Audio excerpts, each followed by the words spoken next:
Hello everyone, this is Defense Politics Asia, and this is the summary for the day of 631 to 632 for the 16th to the 17th of November. And I wouldn't have a double click problem today because I bought a new mouse. I'm back to Razer again. Previously I was using I forgot. So anyway, now I'm back to Razer. And okay, let's start off with there is a few things that is there's some changes today again. So there's some developments. So stay tuned to the end. And do press the like button, subscribe if you haven't subscribed, and of course, share this with people who cares about Ukraine war or interested in military stuff. Down to the southern front. At the southern front, the Ukrainian forces actually tried to reinforce their position at Dachi as well as the opposite shore of Pridniprovsk. And according to the pro-Russian sources, they say that this crossing was a failure, but of course they will always say that it's a failure. So so just take it as a fact that they did manage to land troops. Of course, if they managed to land troops and the pro-Russian OSIN did not talk about it, then doesn't mean that it didn't happen. So there is definitely Ukrainian forces continued to try to reinforce, wrong color again, and to try to push back and hold the front line. There is north of Poima and off Pishanivka, as well as all the way at the northern edge of Oleshki. The Russians basically tried to shell them, or probably drone strike them or something. So the situation here is mostly pretty unclear because there isn't much more battles ever since the last battles we were reported and on the 21st of October, 25th of October, 9th of November, and that's probably the very last one. We haven't seen much fighting around this region since. So the armor that was previously reportedly have crossed over is probably destroyed by now. So a single armored vehicle can't really do much. And over at the other beachhead over at Krinky, at Krinky. So the Russian counterattack or the attack assault continues against Krinky, with the Ukrainian forces holding a strong position in the central area of Krinky. And there is a footage that came out showing the Russians dropping leaflets telling them to buy the latest washing machine. I mean to surrender, I guess, to give up. And it was geolocated over at this position. This geolocated by Kreminna Caprice on the 17th November. So they used ultra small unmanned aircraft. No, I'm not sure if there's a point to do this, but they say to distribute propaganda material. It's very cool. You know why? So they tried to drop it maybe around here, but they didn't take into account of wind. So the all the leaflet end up probably around all this area here. It's like the wind just blow it all over there. So that's kind of funny. It's like, and then they actually released the footage to show how funny that is. So anyway, moving on from the southern front, we move into the Zaporizhzhia front. So this is Zaporizhzhia city, and this is the Zaporizhzhia front all the way to the Velyka Novosilka sector. This is the Huyaipole sector, Orihiv sector, and this is the Kamyanske sector. So it's mainly based on Kamyanske, Orihiv, Huyaipole, as well as Velyka Novosilka. So in case you're not sure why I call it that way. And over the Kamyanske sector, the previous Russian attack towards Petikaki is not reported again. So probably that's it. No more progress or developments over there. Over at the Orihiv sector, we still have fighting reported in this region. Mainly the reports are all Russian. So over the past 2 days, the fighting towards Molotomashka on the western part of Verbove, as well as in the area of Robotine. The sources are both Russian and Ukrainian defense ministries, and then we do have some geolocations, mainly at these few positions within Robotine, on the western part of Robotine. Basically just confirms that the situation around this area remains the same. And then also there is a geolocation on the highway region by Kreminna Caprice, basically another vehicle or troops getting hit by FPV drones. So pretty much the situation looks like a stalemate. And and just to add on to the certain context, a tank, the Ukrainian tank that was returning from its mission was destroyed, was attacked by an FPV drone.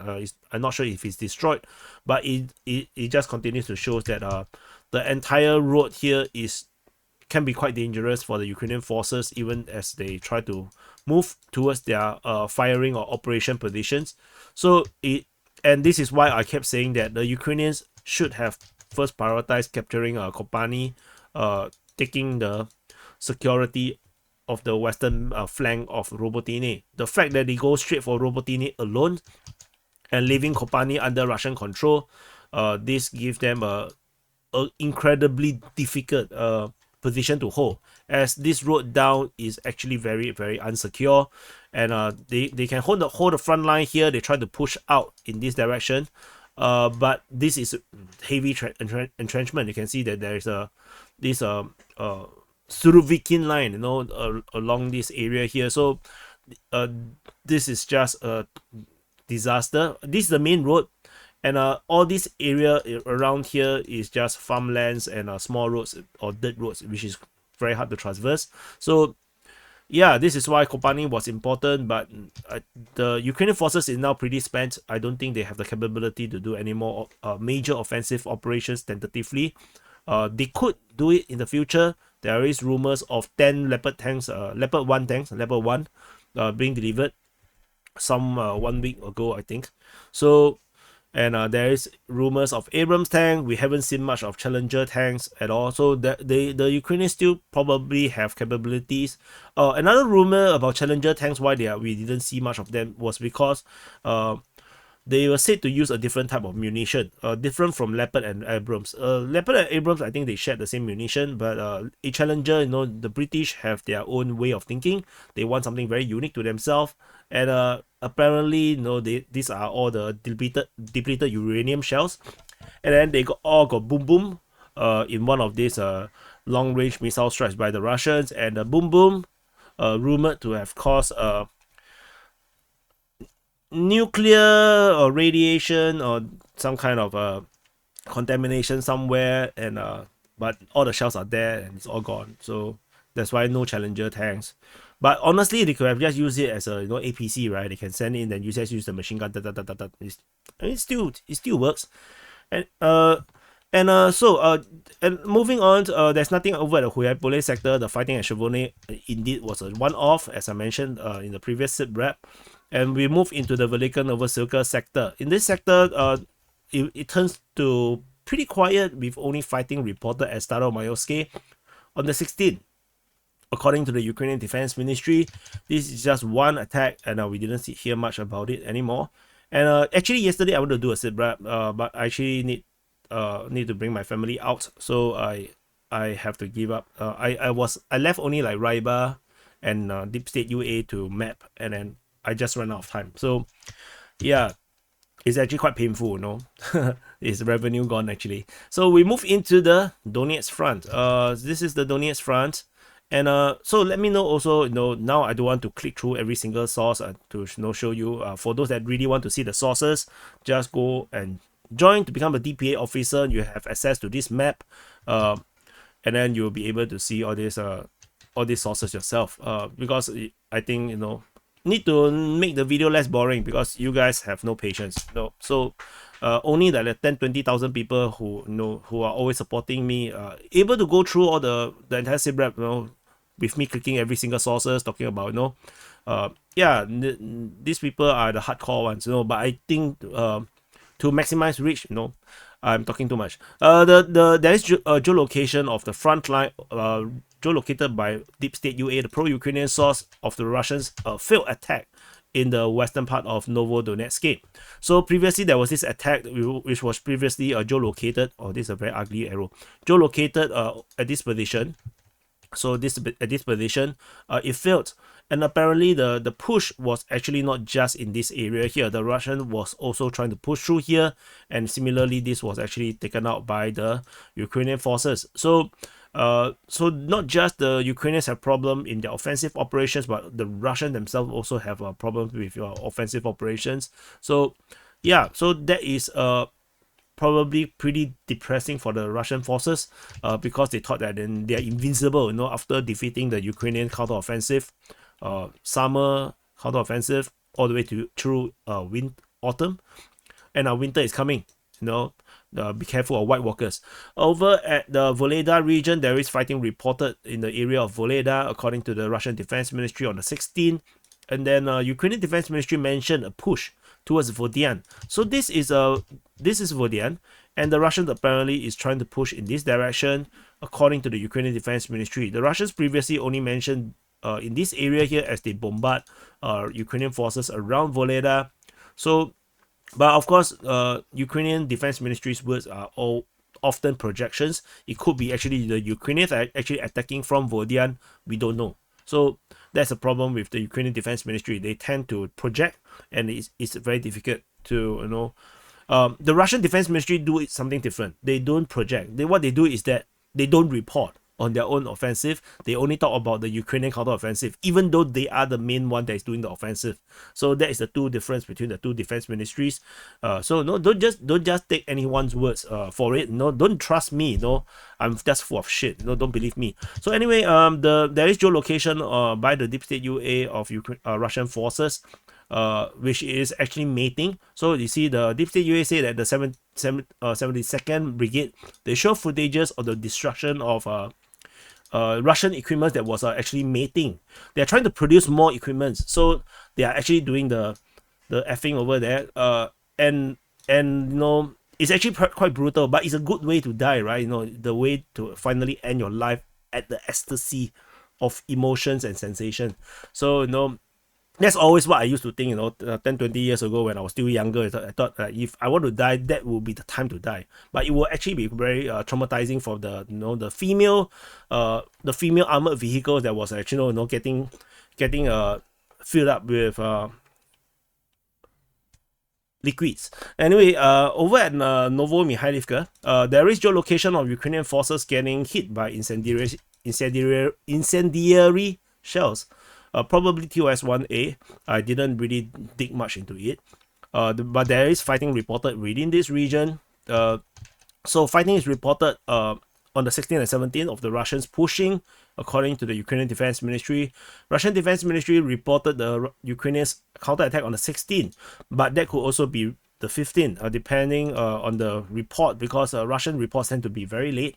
So it could be the Ukrainians were attacking, and then this failed, and then the Russians counterattack around this area here, and then they shelled Ukrainian positions that was actually holding the southern flank around Novosilka. Clearly, the Ukrainian positions can't be in the middle of the field unless they have built entrenchment, which we cannot see, and satellite images are just too expensive for me.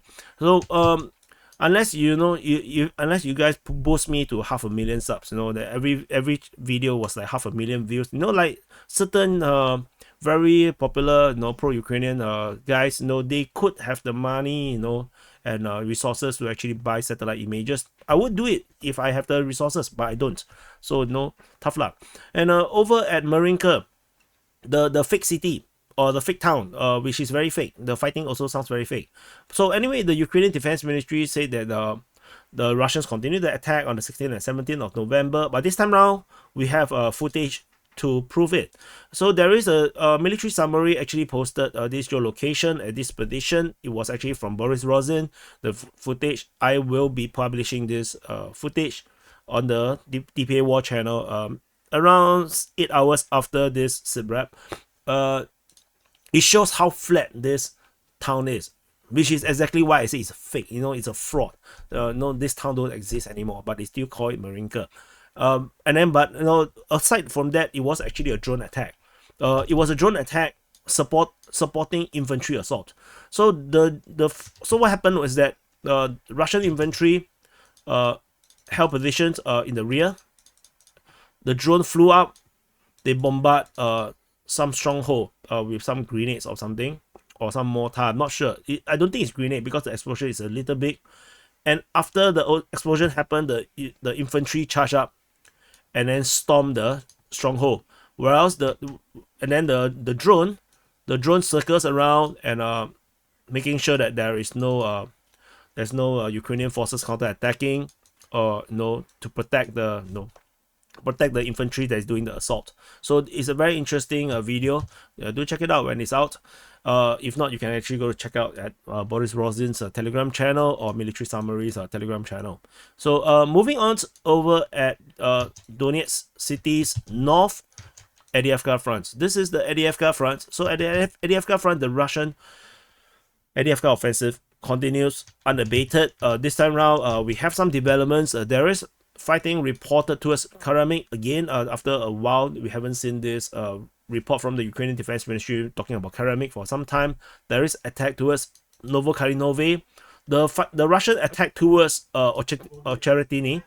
This position over here, it seems like this is actually becoming a real thing now, because we are seeing this reported again this time around by the pro-Russian sources, Ryba, and then Ukrainian Defense Ministry also mentioned about it. So which means that this is now a proper offensive direction by the Russians.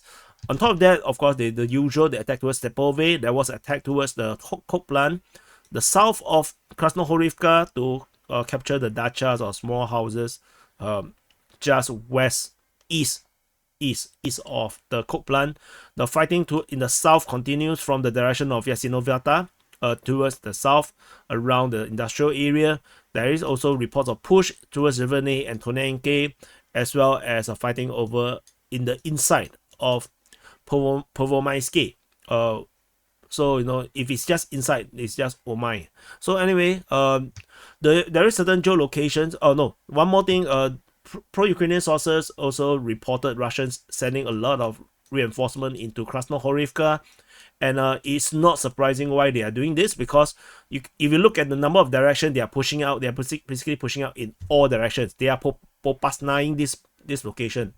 So if they need to popasna this position, they need to have 5 times more troops, which is because it's 1, 2, 3, 4, 5. 5 different directions. They need 5 times more troops, at the very least. So reinforcement sending all to Horlivka and making this push out.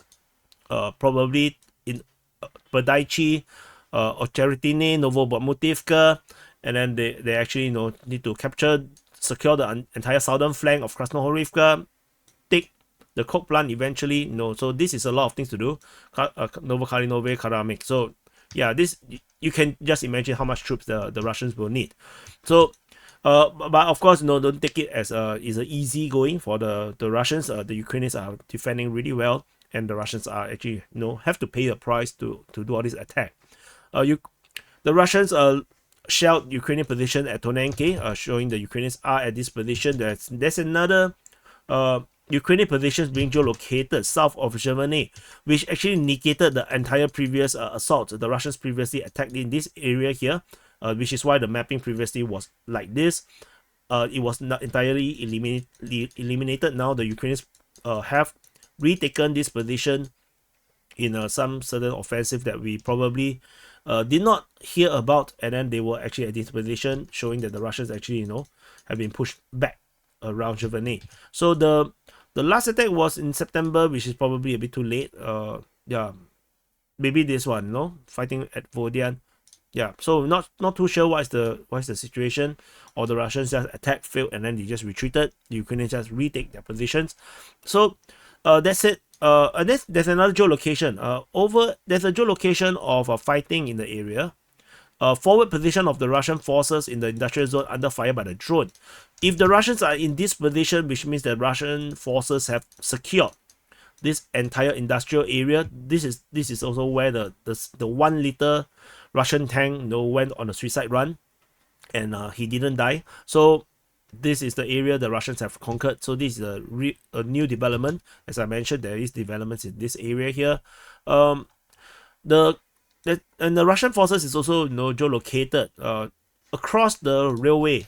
This position, which shows that the Russians are indeed now slowly pushing into the coke plant, and it looks like they will encircle from the top first, and then they push south in this way, and then they probably will have to go up, secure this this tree line around here, and then probably this tree line, they probably need to do all these things first. So the Russians may have to go up, go down the tree line, and go to this area, go down the tree line. Just to secure the flanks so that they can continue to send reinforcement in this direction and continue to do the assault from the north towards the Avdiivka plant. So this is the Avdiivka Front. We move on into the New York Front. At the New York Front, there is development as well. The geolocation of Ukrainian forces at these two positions in the area of Pivdene, showing the Ukrainian forces actually are the one attacking Pivdene, which is actually a contradiction to what the Ukrainian Defense Ministry said.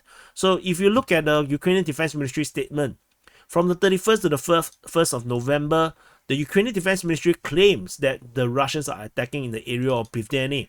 And I mentioned to you before, the Ukrainians do projections. When they do the offensive operations, they claim that it's the Russians that are doing. So apparently this is actually the Ukrainians that is actually doing the operations. And this 5th November, 31st to the 1st, and it ended up the front line changed in the favor of the Ukrainians. So which means the Ukrainians are actually on the offensive. Kreminna Caprice geolocated the infantry attack in this area here. And this actually shows the Ukrainians are actually on the offensive. And this is totally unreported by any of this OC, by be it RIBA or Deep State UA. So it is through this geolocation that we actually see this attack, and you can call this exclusive from DPA. So anyway, the defenses in this area doesn't look very tight from the Russians, given the Ukrainians able to push this far away. So the Russians may have very limited troops in this area, which is exactly the point of the offensive. And if the Ukrainians can capture Pivdene, this would be a good PR thing for the Ukrainians, able to encourage the other forces from all the other fronts to have faith. And in this fighting around here also will have to force the Russians to redeploy some forces to this area here, away from the other front line, to take up proper defensive positions around here. And this is what the Ukrainians actually probably want to do. So, and the capture of Pivdene will be a good success, I would say, for the Ukrainians, able to straighten the front line around the Zalizne region. So anyway, we shall see how. There is a drone footage just published by the Russian Defense Ministry, which is actually it's not very good that the Russian Defense Ministry posted such a drone footage. They basically double tap using a drone dropping grenades on. Actually, they triple to four tap. The Ukrainian forces they were trying to evacuate one injured soldier. End up they have like 5 injured soldiers at the end of the video. So it's in the area of Zalizne. So, or it could be another one, or Zaporizhzhia, which is then a totally different place. I cannot remember. So, but just take note that there is fighting in this area here. The New York Front is starting to become more and more important. We shall see more of the New York Front, which is actually not in the United States. This is the fake one, the pirated version. So we move on into the Bakhmut Front's southern flank. So the southern part of the Bakhmut Front, we have the Russians on the offensive, continuing the offensive in Klishevka, Avdiivka, and Kurdyumivka, with rumors of Ukrainian counterattack in the same locations. So the counterattacks was reported by the Russian Defense Ministries. So this you can take it with a pinch of salt. I think the Russians are the one doing the offensive actions. And geolocations is mainly over at Avdiivka. We have geolocation of FPV drones attacking abandoned M113. So this is one thing. So this does not necessarily mean that there are Ukrainian troops there, but there's another more interesting one.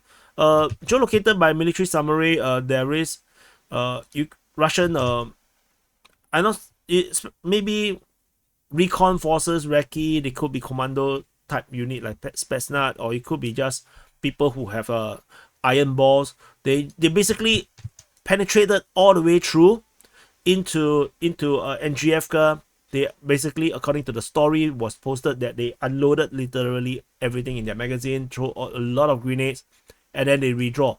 So it's a raid. It's just a one-off raid, but it does shows a single thing. The defenses around Avdiivka by the Ukrainians are not airtight. The Russians managed to penetrate through, do a lot of things around here, and then redraw and live to tell the tale. So this could be an indication that the defenses around Avdiivka is going to break very very soon, because it's not tight enough. There's not enough men holding the lines. So this is something that we can take note of. Maybe after this raid, the Russians may decided to just go for a bigger raid, a bigger attack, and just conquer Avdiivka. But of course, this is a very strategically difficult place to hold. Maybe the Russians would just want this this railway line and hold the line around here. So I think that would be a lot more Russian in the way how they will do this. So we move on over to the northern flank. At the northern flank, the Russians continue their push from the Bakhmut direction in the direction of Donetsk. So this is Bakhmut. They are pushing in this direction. Previous report, if you missed it, the Russians basically have pushed all the way from here to here in a 2-kilometer advancement that we do not know when it happens. It's just suddenly being reported by pro-Ukrainian sources, and then the Russians are continuing their push towards Donetsk. So this is currently happening, and there is geolocation of infantry units getting shelled by the Russian artillery, which could be an indication of the assault that is currently ongoing, trying to dislodge Ukrainian defenders around their position. We have geolocations of Ukrainian forces at Horlivka. That is also bombarded by Russian artillery. I'm not sure how far the Russians want to go, and let's see how this goes. And the cat is definitely dying at this moment. The cat here. We move on into the Siversk Front. So at the Siversk Front, at the southern edge, we have Russians attacking Velyka, Mykolaiivka, and Novosilka. With Novosilka, there is also reported Ukrainian attack. The Ukrainian attack was reported by the Russian Defense Ministry on the 17th of November. Previously, they reported their own attack on the 16th. So it could be a Ukrainian counterattack over at Novosilka. Velyka one was actually reported by the Ukrainian Defense Ministry. Mykolaiivka was actually reported by the Russians. Geolocation of Ukrainian forces just the edge of the lake of Zalynyanske. And then there is some clarification of the front line according to the mapping by Deep State UA, the pro-Ukrainian sources. So the mapping here is more cryptic, a bit more more clear. But one of the more important of the update of this mapping is Velyka. The Russian position is being mapped extremely close to the settlement of Velyka. So the Ukrainian forces are holding the tree line around these buildings, and that's about it. They have nothing outside of it. The Russians are holding very, very close positions, and they are poised to basically storm the village if they choose to. So this is the situation around this southern flank of the Siversk Front. And there is further geolocation. Ukrainian forces are still geolocated within Spurny, so getting drone attack. And you can see that the Russians really have a lot of these FPV drones right now. So it's a proof of their military production capabilities, or they are buying of drones from Russia, from China. But I believe they make their own drones, because drones is actually not that expensive to make. Over at the Horlivka, the Russians went into the counter-offensive. Previously, we have the Ukrainians attacking from the 12th to the 14th. There was a lull on the 15th. On the 16th, the Ukrainian Defense Ministry reported the Russians attacked Horlivka. So I'm not sure how intense is this offensive. We have geolocation of Russian armor operating over at this region here. What the video shows was the Russian a tank and an armored vehicle stormed down this plane. They drop off infantry at around this position here. Probably they are able to hold this position, and the tank actually withdrew. So it's a geolocation of the front line. It may not necessarily mean that the Russians have captured this position, but Ukrainian mapping shows that the Russians have control of this industrial area. So just take it the way how you want it. It's probably very low level. We are talking about not more than 100% involved, in these battles over these past few days. Over at this Kreminna Front, this is Kreminna Front. At the Kreminna Front, we have fighting reported north of Serebrenka, according to the Ukrainian Defense Ministry. This is actually very more specific, because we only see the word Serebrenka. They said north. So I'm not sure north is how far north is this north, because this is where the front line is. I can imagine an offensive in this area here, but we could probably just say south of Dibrova or south of Kuzmine. But they say Serebianka. So that is actually a bit curious to me. I'm not sure what it's supposed to mean. We also do see the Russian Defense Ministry from time to time talking about Serebianka as well. So this is very, very weird to me. Anyway, we move on. There is some geolocation on the rear, the nape of the neck, at the back of the neck of this peak. This peak is looking a bit weird now. It's looking more and more like the Miss Piggy. The Crimean cavalry geolocated another assault.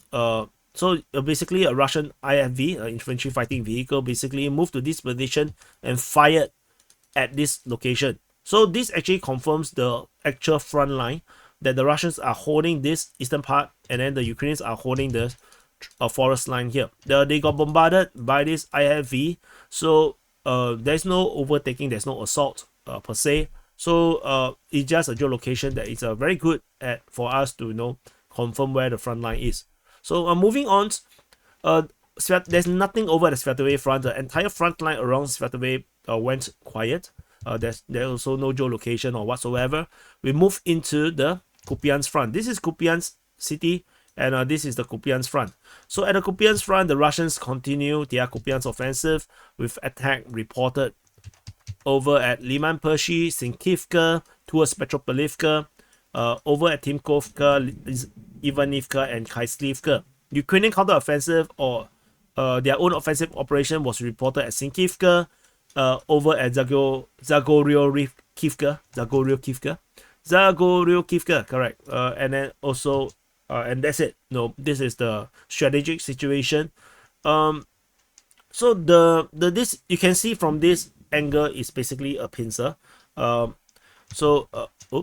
I should have deleted that. It's one direction here, one direction here. Again, for those that probably have missed it, the operation around this area here, the aim is probably to secure this flank, cut off this road, and then from this is actually to put pressure and build a front line around Petropolivka and to encircle the northern flank of Kupyansk. So this is probably what the Russians are doing, but they are moving in a very, very, very slow pace, and they literally is risk adverse. So we don't expect this front line to change to what I'm saying for at least half a year. That's the feeling I get, because they are really moving very, very, very, very slowly. Interesting is that we still see Russian Defense Ministry talking about Ukrainian counterattack. So similarly over at Sinkivka as well, the Russian Defense Ministry claimed that the Ukrainians are continuing to counterattack. There is geolocation of Ukrainian forces getting shelled by artillery. And there's an important thing to note as well. There is a major concentration of Ukrainian forces in the Kupyansk region, in the Kupyansk Front. And I'm not sure if this bridge is actually usable. I think this bridge is actually destroyed already. There's this bridge along Kupyansk city. This is gone. But there is sufficient enough of troops within the eastern part of Kupyansk to continue to do their operations and defend this area here. However, according to pro-Russian sources, Ryba actually reported that most of the crossing along the Oskil River, Oskil River is actually this river along Kupyansk. This river. This river here, most of the crossing has been destroyed by the Russian airstrikes. So the current, according to the pro-Russian sources, the current crossing is now over at Borova. So this is the only way the Ukrainians are, or actually one of the very few ways, or the safest way for the Ukrainians to reinforce and resupply. And so for any reinforcement to Kupyansk, they will have to go from Dibrova all the way up to this area here. And they will go along the river road. So no, that's a terrible arrow. So they will go along this road towards Kupyansk, and then they can spread out from this area to go down this road and then do this reinforcement in this area here. So this will actually stretch the logistic capabilities of the Ukrainians. It is possible, but it's just a massive detour. They will have to go additional 90 kilometers, but it's not that bad. If the road condition is good, of course this will just take 2 hours at most. at a slow drive of 40 kilometers per hour, but it's a war zone. So let's see. Just 2 hours more, no fuel to spend, but yeah, better than just driving through the river and drown. Yeah, no, this is not cartoon. Why am I saying that? No, that makes no sense. So another one, there's a MiG-29 shot down over Pokrovsk, according to the Russian Defense Ministry on the 16th of November. We are seeing lesser and lesser of these shot downs again. So hope I don't curse them into another flurry of planes getting shot down, dropping like flies. There is also another attempt by the Ukrainians doing the combined offensive, where they try to launch drone strike, HIMARS strike, and then surface drone strike, and then try to land forces again at Horlivka. And this combined attack have failed because the Americans flew up their Global Hawk. Every time the Ukrainians do this kind of Black Sea operation, the Americans flew out their surveillance drone. And because of the surveillance drones, the Russians got alerted. They sent their combat air patrol. They detected I think 10 surface drones, and then they started to attack them, with the Russians sending out patrol craft, and then battle ensued, and then the drones quickly turn around and head back. I think half of them got destroyed. There's also at least one boat full of landing troops that was supposedly supposed to land, also got destroyed. But these all from the pro-Russian sources. Take it with a pinch of salt. There's also long-range suicide drones, HIMARS strikes. Yeah, so it's not very important, because it's very far away from the front line. It doesn't do much, in my opinion. So yeah, so that's that. So this is the summary for the day of 631 to 632 for the 16th to 17th of November. Do press the like button, subscribe. And of course, again, if you watch to this point, do feedback if this is a better way to present information without going through the very draining, droning source. Talking about every single source, who said this, who said that. I minimize that. Let me know what you think. We draw a lot more arrows. And so thank you for watching, and I'll see you in the next update.